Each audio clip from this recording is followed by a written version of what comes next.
Hi all, today we are going to talk about footprint charts. Many of you already heard about it, looked at it, but maybe all those numbers might have scared you and you simply put it aside and decided to move on. But today I'm going to bring you back to it because it can really help your trading. Look at the footprint chart as a window for you to look inside a bar, inside a candlestick. If you look at the footprints side by side with the candlestick chart, you can see both are showing the exact same price range traded inside a specific time, in this case 5 minutes. You can see that the open, the close, the high, the low, and volume are exactly the same. Let's make things a bit simpler for now and let's remove the numbers from the footprint chart. Let's only look at the histogram. The histogram shows the buy and sell volume traded per price. And let's compare it with the same candlesticks. When you look at these candles, the only thing we see are the high, the low, the open, and the close. Nothing else. But as we said earlier, footprint charts are like a window, which allow us seeing what has happened inside the candlesticks. By just looking at the histograms, we are looking at mini volume profiles per bar, which can help us pinpoint areas of interest for us to trade. We can see these peaks, which show areas where there was a lot of interest from buyers and sellers, a lot of volume was traded. The valleys show areas where there was very little trading interest. Price moved very quickly through it. Very little volume was traded. Usually this happens because one side of the market pulled their orders and the other side easily takes all the remaining orders. Let's go back and search for peaks and valleys from where we can draw possible areas of support and resistance, which we can then use to help in our entries and exits.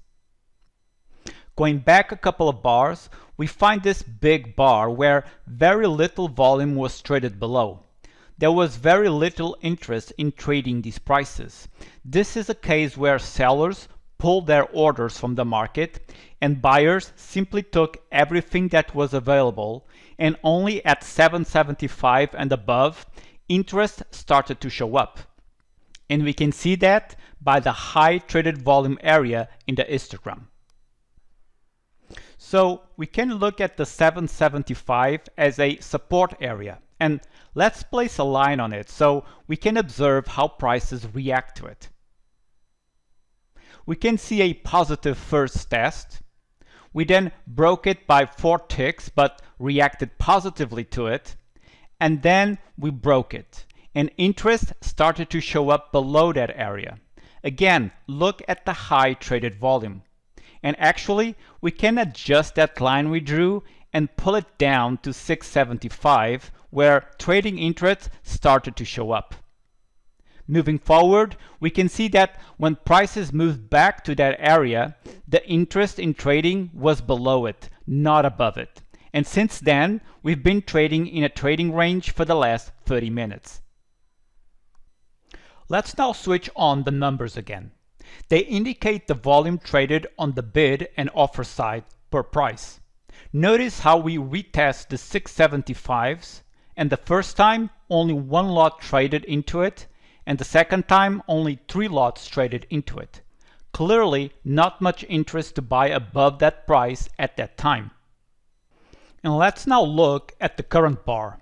You can see that 16 lots were sold at 225 and nothing has been traded yet on the buy side at 225. But something you need to pay attention to is that the footprint should be read like we read the DOM, diagonally. So we have 16 lots sold at 225 and 29 lots bought at 250. This is what actually tells us which side is showing more strength, the buy or the sell side. Professional traders tend to use only the DOM, but in prop firms, some also use the footprint because, in a way, the footprint is showing the DOM history. When we look at the DOM in a fast market, we might have some difficulty to remember where prices were 1 minute ago. But with the footprint, we have the ability to see it and know exactly what volume was traded at that time. Personally, I find it more advantageous to combine the DOM with the footprint, using the areas of support and resistance we drew earlier, and then on the DOM, we look at the exact volume being traded at those areas, seeing if the volume being traded indicates a possible breakout, a head fake, or even falling short and pullback. But others might decide to only use the footprint because it is more visual to them, and there's nothing wrong with that. We are all different.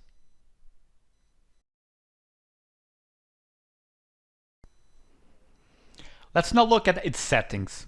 The data settings are common to all chart types. It is where you select your chart interval. In this case, we have a 5-minute chart, how many days you want to load, and a couple of more options that I think are self-explanatory. Below, we have the footprint chart settings themselves. Just to highlight some of them, by default, we show each bar histogram, but you might prefer to also see the background color. As you can see, this makes it a little bit harder to see the histogram, so you might want to disable the histogram and just have the background color visible.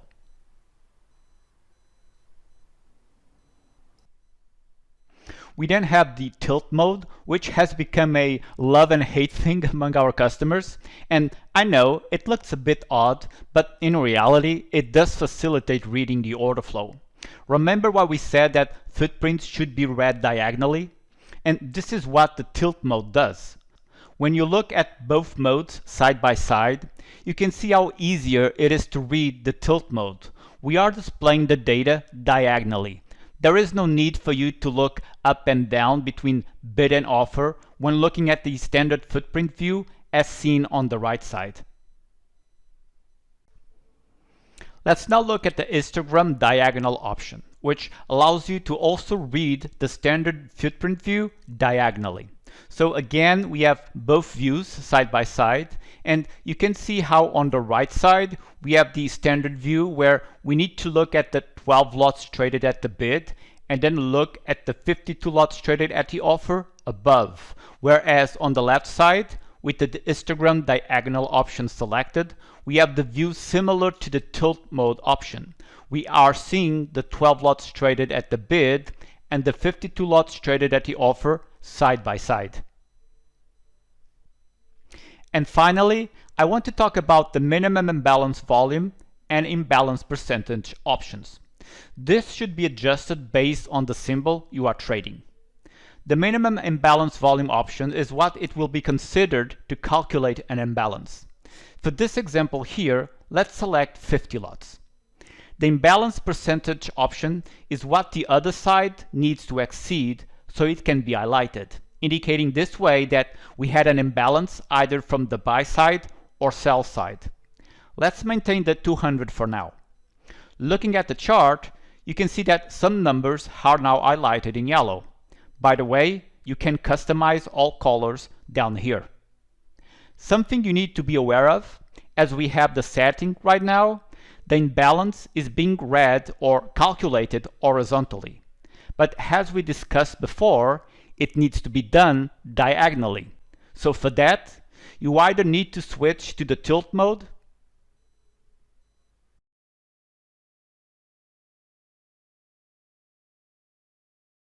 or enable the histogram diagonal option.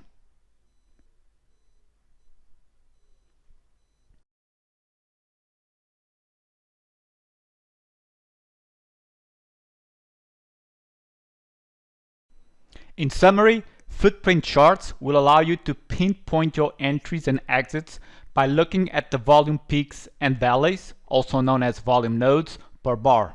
From there, you can find areas that can be looked at support or resistance, and then see if you get a good trading setup while looking at the order flow when prices retest those same areas. If you have liked this video, leave a thumbs up, click on the bell to be notified when a new video is uploaded, subscribe to our channel, and we'll see you on the next video. Thank you.